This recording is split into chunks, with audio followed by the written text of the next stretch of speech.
Morning all of you. आज आपके लिए हम 11th क्लास का सेकेंड चैप्टर का सेकेंड लेक्चर लेके आए।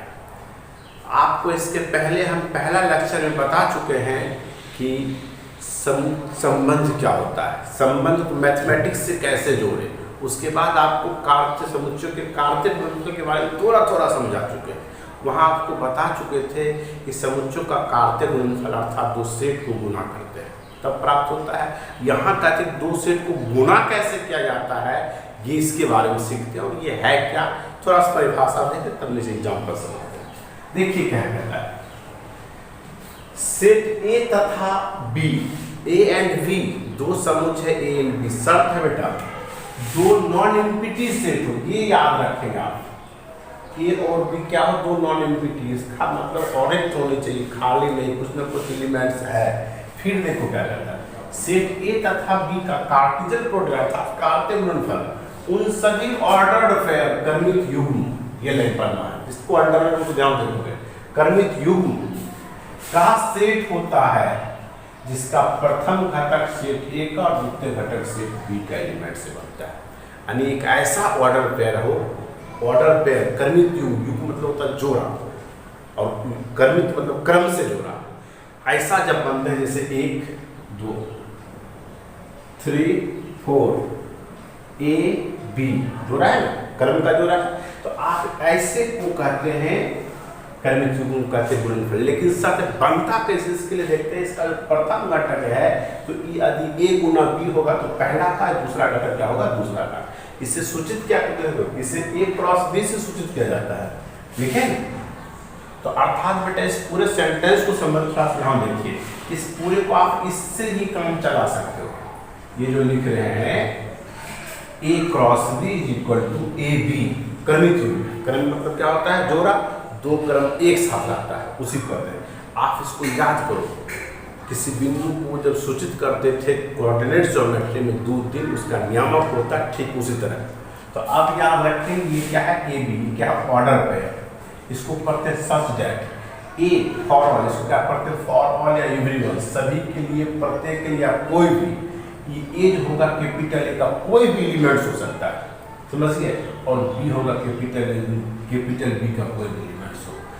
अब तक इस ए को कहते हैं फर्स्ट कंपोनेंट, प्रथम घटक, या भुज। आप याद करो यहाँ भुज कोटि पढ़ते हैं कोऑर्डिनेट ज्योमेट्री में, अर्थात प्रथम को कोमा के पहले उसको क्या कहते हैं प्रथम घटक, और द्वितीय वाला क्या कहते हैं द्वितीय घटक, सेकंड कंपोनेंट अर्थात कोटि। ये भुज या क्या होता है कोटि, या इसको एक्स नियामक भी बोल सकते हो। थोड़ा देर के लिए गलत भी हो सकता है, लेकिन कोई इसको क्या कर सकते हैं वाई नियामक, ठीक है। तो अर्थात फर्स्ट कंपोनेंट और सेकंड कंपोनेंट आप याद रखो। ये तो परिभाषा से हम भी नहीं कुछ ज्यादा समझते ना, तो आप कहाँ समझोगे। इस तरह से एग्जांपल्स देखा कैसे तौर पर लिखते हैं, सेट ए इक्वल टू 1 2 3 और बी बराबर लिखते हैं ए बी। इसको छोड़ दीजिए आप थोड़ा सा चलिए पीछे, 2x + y इंटू 3x + 9। यदि आपको कहेगा इसको गुना करना है तो आप याद करो गुना कैसे करते थे बीजगणित में। इस पहला को बारी बारी से दोनों से 2 या 6x² प्लस प्लस प्लस 9 दूनी 18x 3xy, इसको फिर दोनों से आप प्लस 9y होता है। यानी कहने का मतलब ये पहला से जब बनेगा तब पद में बारी बारी से, फिर दूसरा से सब पद में बारी बारी से, फिर और सबसे गुना करते हैं। ठीक बेटा वहाँ इसी तरह से गुना होता है, लेकिन लिखाता कुछ अलग ढंग से, ठीक है। तो कैसे करते हैं देखिए, जैसे ए क्रॉस बी लिखो, ठीक है, तो कीजिए ये एक से इस दोनों में बारी बारी से। अब कहोगे 1 गुना ए, तो सर ए तो लिख दीजिए, नहीं, यहाँ क्रमिक युग्म लिखाता है ऑर्डर पेयर के रूप में। तो पहला का पहला एलिमेंट लिखा जाएगा, दूसरा का पहला जो एलिमेंट्स है 1 ए लिखा जाएगा। यानी ए है तो 1a, बीच में कोमा देना जरूरी और छोटी ब्रैकेट के देंगे। फिर बाहर कोमा दो, ये 1 को अगला क्या है b, 1 b, एक से दोनों हो गया। अब फिर 2 की बारी कीजिए, 2a, फिर क्या करोगे 2b।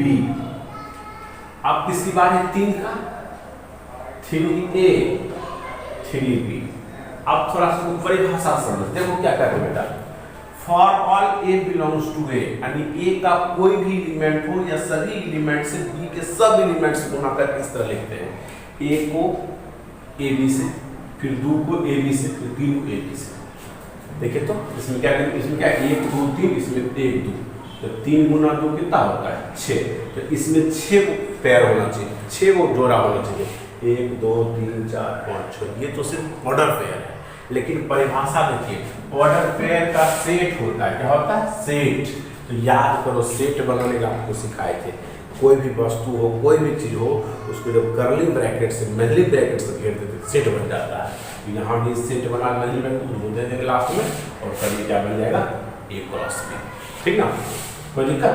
तो अब आप यहाँ देखिए, शायद किसी को दिक्कत नहीं हुआ, अब कुछ बचा, इसको बी क्रॉस ए करो, तो बी ए बी, फिर क्या छोटे 1 2 3, तो अब कहोगे सर दोनों सेम होना चाहिए, 2 गुना 3 और 3 गुना 2, लेकिन यहाँ नहीं होगा। यहाँ देखिए A1 पहले जो है उसको पहले लिखा जाता है, A2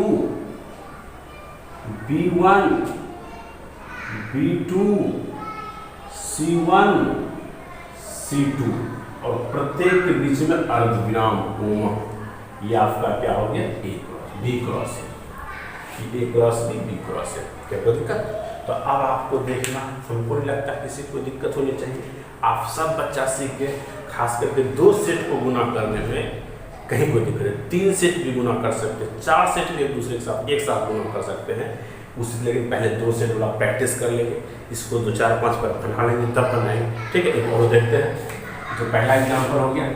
अब दूसरा ए बराबर आपको लिख देगा एन है, और b बराबर लिख देगा n है, ठीक है। अब आपको गुना करना है a क्रॉस b, तो क्या है बेटा n n गुने n, तो लिखिए ई n को n के साथ n कोमा n, बस इन्हें m n लिखेंगे, पहले लिख दीजिए फिर बोले बीच में कोमा देंगे, छोटे ब्रैकेट से घेर देंगे, ठीक है। अब देखिए n n फिर क्या होगा एन है, तो प्रत्येक बीच में क्या दे दें, इसको ये दोनों के साथ हो गया, फिर इसको इस दोनों, ठीक है। तो अब आप इसको उल्टा कर सकते हैं, ए गुना बी, इसे भी करके देखिए क्या आता है नहीं आता है। तो आप हमेशा ध्यान रखोगे ये दोनों कर लेंगे आराम से, गुणनफल कहीं कोई दिक्कत होगा। यदि आप बेटा गुणनफल सीख जाते हो, इसका कुछ प्रॉपर्टी बताएगा, इसका गुण यदि आप सीख जाते हो तो हमको नहीं लगता है कहीं कोई दिक्कत होनी चाहिए रिलेशन को समझने में, संबंध को समझने में। हाँ आप थोड़ा सा देखिए, ऑर्डर पेयर क्या होता है, कर्मित युग्म, इसको बेटा बोलते हैं कर्मित युग्म। इसमें कितना कर्मित युग्म, 1 2 3 4 5 6, कितने कर्मित ऑर्डर पेयर हो गए 6, ठीक ना। इसमें देखो 2 2 2 2 नहीं 4 होता है, 1 2 3 4। अब आपसे पूछा जाए इस ऑर्डर पेयर का फर्स्ट कंपोनेंट क्या है ए, सेकंड कंपोनेंट क्या है बी, अर्थात भुज 1 सेकंड कोटि क्या होगा ए, इसका क्या होगा 1 बी, फिर 2 ए। यहाँ कुछ ध्यान रखना, यहाँ जब गुना करते हो इसका जो फर्स्ट कंपोनेंट है, फर्स्ट जो है वो निश्चित रूप से पहला का एलिमेंट होना चाहिए, यदि नहीं है उससे बाहर आ गया तो गलत है, समझ गए, और छूटना भी नहीं चाहिए। ये जो फर्स्ट कंपोनेंट है इसका पहला एलिमेंट होना चाहिए। देखिए 1 2 3 आता है, हाँ रिपीट हो सकता है क्योंकि इसको 1 को बार बार 2 को साथ करके 2 बार होगा, लेकिन हाँ इसमें 2 एलिमेंट से बी में तो 2 बार होगा, 3 बार नहीं हो सकता, याद रखोगे। अब सेकंड जो है, सेकंड ये सब देखो किसका होना चाहिए बी का, ठीक है ना, और बी में A B A B A B, ठीक है। तो अब कहिएगा बी बी के बी है, हो गया। अब ई को क्या बार हो सकता है बी रिपीट होगा, हाँ ए में क्या बार 2 एलिमेंट 1 2 3 3 में होगा, 3 में क्या होगा बी होगा, क्या कोई दिक्कत। तो आप ये सीख गए, तो आप याद रखोगे बेटा इसको आप बार बार लिखे, इसको क्या करते हो ये भी लिख दीजिए, जैसे फॉर ऑल एवरी ऑल, एक ही चीज प्रत्येक के लिए या सभी के लिए या कोई भी, इसका मतलब इसका कोई भी सदस्य ले सकते। अब मान लीजिए 50 का कोई खराब हो, अब कौन खराब हो, सब खराब हो सकता है, यही ना। हाँ कहेंगे राम खराब, बोलने राम खराब, मोहन बोलने मोहन खराब, इसका मतलब यहाँ आपको वर्णन नहीं, यहाँ तो कोई भी जितने हैं सब को रिप्रेजेंट कर रहा है। क्या समझ गए? और ये तो सच डेट पहले से आपको बता देंगे, थोड़ा सा इसको आप लिख लीजिए। ठीक, अब आगे हम देखते हैं इसका गुण क्या है, समझ गए? और इसकी परिभाषा बहुत ऐसा कॉन्सेप्ट है जो कि आराम से संबंध को और फलन को समझाने में बहुत ही आसान होता है। ठीक है, कोई दिक्कत? समझ? कार्टेशियन प्रोडक्ट ऑफ सेट्स, यानी कहने का अर्थ ये कार्तीय गुणनफल समुच्चयों के कार्तीय गुणनफल का गुण। ये गुण क्या कहता है? इस गुण को बेटा समझने के लिए एग्जाम्पल समझते बेहतर समझ में आ जाए। देखते हैं एग्जाम्पल क्या है। A इक्वल टू 1 2 3, B बराबर 2 3। आप सबसे पहले इसको कार्तीय गुणनफल कीजिए, अर्थात A क्रॉस B कीजिए। तो आप जानो A में कितना एलिमेंट है? 3, B में कितना एलिमेंट है? 2। आप जब A गुना B करेंगे तो 6 ऑर्डर पेयर बनेगा, 6 कर्म क्यूब बनेगा। जैसे ये पहला A से दोनों में बारी बारी से 1 2, फिर क्या होगा 1 3, फिर है 2 2, फिर क्या होगा 2 3, फिर तीसरा क्या होगा 3 2, फिर क्या होगा 3 3। तो अब आप देखिए इससे ये 6 बन गया, कहीं कोई दिक्कत? गुना तो कहीं कोई दिक्कत नहीं होना चाहिए। अब आप इसका उल्टा भी करो, B क्रॉस A करो तो बेटा, तो पहले 2 होगा, 2 के साथ 1, फिर 2 के साथ 2, फिर 2 के साथ 3। इस 2 को तीनों से बारी बारी से किए, फिर आप करेंगे 3 1 3 2 3 3। आप तो कर सकते हो। अब ये दोनों करते हैं तब बारी बारी सब इसका प्रॉपर्टीज पढ़ते हैं, आराम से समझ पाएंगे। देखिए क्या लिखे थे उसमें, A cross B does not equal to B cross A। यहाँ लिखे नॉट कम्यूटेटिव, यानी बराबर जब होता था तो कम्यूटेटिव लॉ करते थे, इसका मतलब बराबर नहीं होता, नॉट कम्यूटेटिव। देखिए है कि नहीं, A क्रॉस B ये है और ये क्या है B क्रॉस A। हम आपको देखिए ये करने की 1 2 देखिए यहाँ कहीं 1 नहीं, 1 2 नहीं, अर्थात पहला घटक पर 1 है, देखिए कहीं तो नहीं है। द्वितीय घटक पर 2 दोनों साथ होना चाहिए, 1 2, यहाँ उल्टा है 1 2 2 1 है, इसका मतलब ये बराबर नहीं। यहाँ से लेके 6 को है, ये भी 6 को, दोनों में सेम ऑर्डर पेयर हो जाए, सेम कर्मिक्यूब हो जाए, तब इसको बराबर कहते थे, अन्यथा बराबर नहीं। तो पहला तुम समझ गए, अर्थात ये नॉट कम्यूटेटिव है। क्या कोई दिक्कत? अब आप इसी का दूसरा देखिए, यदि आपको मन ये करे कि A के साथ फाई से गुना करना है, फाई का मतलब A तो लिखिए 1 2 3, और फाई का मतलब होता है खाली। तो खाली समझने के लिए याद रखोगे, हम आपको बताए थे परिभाषा, A क्रॉस B तब संभव होता है जब A का प्रत्येक एलिमेंट B के प्रत्येक A का एलिमेंट से B के एलिमेंट जो क्रमिक रूप बनता है उसको कहते हैं। इससे बेटा एलिमेंट्स ही नहीं है तो दोनों का गुना होगा, लेकिन हो के क्या होता है, बचेगा ओनली फाई।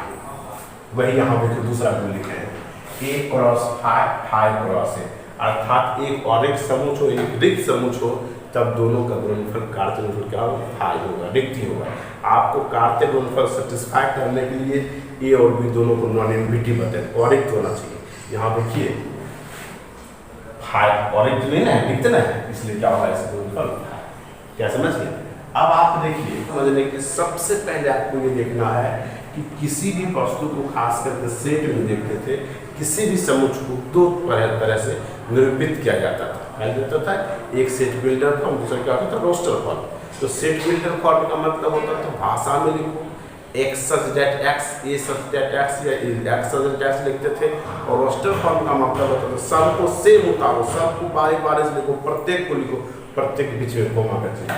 वही बेटा यदि A बराबर AB, B बराबर 1 2, तो जब इस तरह आपका गुना करके लिखो उसको क्या कहते हैं, रोस्टर फॉर्म। कौन सा फॉर्म? रोस्टर फॉर्म, अर्थात ये आपका क्या है, रोस्टर फॉर्म। अब इसी को कहते हैं सेट बिल्डर फॉर्म में लिखो, तो सेट बिल्डर फॉर्म में वहाँ सेट में लिखते थे x such that x, वहाँ तो x सिंगल एलिमेंट, यहाँ ऑर्डर पेयर इसका एलिमेंट है, इसलिए क्या लिखोगे x कोमा y, इसको पढ़ेंगे सच दैट। इसको तो आप पढ़ाए बताए थे, इसको क्या पढ़ते फॉर्मल कि पहला A का एलिमेंट होगा और दूसरा किसका एलिमेंट होगा, E का। तब आप इसको आप क्या करते हैं, A क्रॉस B, ये कौन सा रूप हो गया, सेट बिल्डर फॉर्म। यानी कहने का मतलब जिसने x सच दैट x ये टाइप से लिखा है, उसके बाद कुछ रूल्स लिखा है, उसको आप क्या कहते हैं, सेट बिल्डर। जैसे आप यहाँ पे तीसरा समझने के लिए, यदि आपको यहाँ कह दिया जाए ए क्रॉस बी में, या जो भी वो रोस्टर फॉर्म में लिखने के लिए कहेगा तो कुछ ऐसे लिख दे X comma Y such that X से बड़ा है, इस तरह भी हो सकता है। तो ये कुछ कंडीशन आएगा, ये रहना बेटा सब जरूरी है। आप इसको क्या करते हैं roster form, set builder form, ठीक है। अब देखिए चौथा था आपको अभी तुरंत बताएंगे, number of A cross B, इसमें कितना थे एलिमेंट्स 3, इसमें कितना था 2, ए गुना बी में कितना होगा 6, ये बताए थे 3 गुने 2 6, या 2 गुने 3 कितना होगा 6। वही लिखिए बेटा number of A cross B में नंबर ऑफ ए और नंबर ऑफ बी, क्या समझ गए। यदि इसमें 3 एलिमेंट, इसमें 2 एलिमेंट कितना हो गया 6, जैसे यहाँ लिखिए। आपसे पूछा जाए number of A cross B में कितना एलिमेंट्स होगा, तो नंबर ऑफ ए गुने नंबर ऑफ बी। तो ए में देखो क्या एलिमेंट है 1 2 3, और इसमें क्या एलिमेंट है 2 को, कितना हो गया 6। क्या कोई दिक्कत, ये आपका चौथा मिल गया। उसी तरह आपका देखिए ये छठा ए गुना ए, अब कहा ना दे, कहने का मतलब ये 5वां था, ये छठा देखिए नंबर ऑफ ए गुने ए। आप कुछ बच्चा है कि सर ए गुना ए सीखेबे नहीं किए, आप ए गुना ए कर लीजिए, फिर उसको जैसे पहले करते उस तरह इसके साथ कीजिए। आराम से एग्जाम्पल है एक्सरसाइज में क्वेश्चन हम आपको बताएंगे। यहाँ देखिए इसको आप लिख सकते हो नंबर ऑफ ए गुने नंबर ऑफ ए गुने नंबर ऑफ ए। तो आप देखिए इसमें क्या एलिमेंट है 3 गो, 3 गुने 3 गुने 3 27, पहले में होगा 27, अभी जोड़ेगा 2 तो हो जाएगा 8। अब देखिए हाँ, अब ये आपको समझना बेटा एक्स कोमा, यदि ये जो सेट बिल्डर फॉर्म है एक्स वाई, यदि x y belongs to A cross B, यदि एक्स वाई ऑर्डर में का ये जो सब होगा कोई भी हो, ए क्रॉस बी का सब एक्स होगा इस पहला का, वाई किसका होगा दूसरा का। एक्स यानी ए का एलिमेंट होगा, वाई किसका होगा, आपको ये करके निकालना पड़ेगा। जैसे आपको मान लीजिए ये दिया जाएगा ए क्रॉस बी, तो आपसे पूछेगा कि ए क्या होगा, तो आप वहां भी समझाए थे प्रथम घटक जो होता है कि पहला सेट होता है, पहला है ना। तो अब आप बताइए सेट लिखने क्रम में एक एलिमेंट 2 बार लिखाता ना, 1 में लिखाएगा, फिर लिखाएगा 2, फिर लिखाएगा 3, मिल गया ये। अब दूसरा देखिए द्वितीय घटक दूसरा का सेट होता है ना। अब आप देखिए यहाँ क्या करें बी लिख सकते हो 2 3 2 3 2 3, इसका मतलब मिल जाएगा, ठीक है। अब इसमें भी देखिए सेम आएगा, पहला घटक किसका होगा ए का, 2 3 आ गया, दूसरा किसका होगा यानी ए का नहीं, यहाँ बी का। क्यों, क्योंकि गुना के पहले बी है, याद रखना। इन्हें जो पहला होगा पहला, हम इसलिए पहला और दूसरा बोल रहे हैं, ए बी ने बोल रहे हैं, समझ गया। अब आप देखिए 8वां और सबसे भी दिया है, 2 ऑर्डर पेयर लिखा हुआ, 2 करनी चाहिए x1 y1 बराबर x2 y2। ये दोनों बराबर तब होता है बेटा जब पहला दूसरा प्रथम घटक प्रथम बराबर होगा और द्वितीय घटक द्वितीय घटक बराबर था। x1 = x2 और y1 = y2। ये दोनों बराबर होगा तब आप क्या होगा, ये ऑर्डर पेयर बराबर है या दोनों है, ऐसा होगा, ये होगा, ये होगा, दोनों कंडीशन है दूसरे से। यदि ऑर्डर पेयर बराबर है, प्रथम घटक बराबर होगा, द्वितीय घटक द्वितीय घटक बराबर। यदि ये बराबर है तो ये सही है। तो आप देखिए एक्सरसाइज 2.1 का 90% सवाल आपसे हल हो जाएगा। मुझे आशा है कि निश्चित रूप से आपसे हल होगा। इस प्रॉपर्टी को आप आराम से इस प्रॉपर्टी को आप आराम से लिख लोगे प्रॉपर में।